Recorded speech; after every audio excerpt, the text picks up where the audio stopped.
இப்ப வர்ற பொண்ணு ஒன்னொன்னும் டான்ஸ் ஆடிக்கிட்டே வருது. மாமியாரே ஆடிக்கிட்டு வருது. நீங்க இந்த ரெண்டையும் ஐயாவே சொல்லிட்டாரு, இந்த ரெண்டையும் பாருங்க.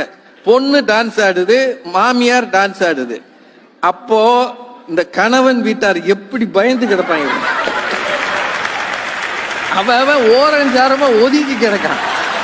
இது இப்பவே இந்த மாதிரி வருது, இது என்ன கூத்தடிக்கும் போது.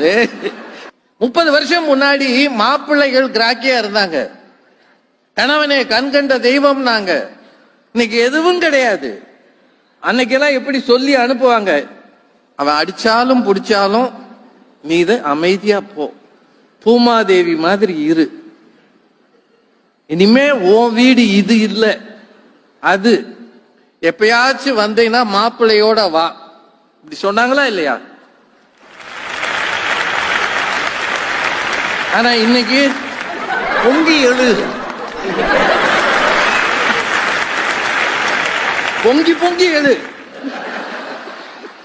ஆனா பொங்க மட்டும் செய்யாத.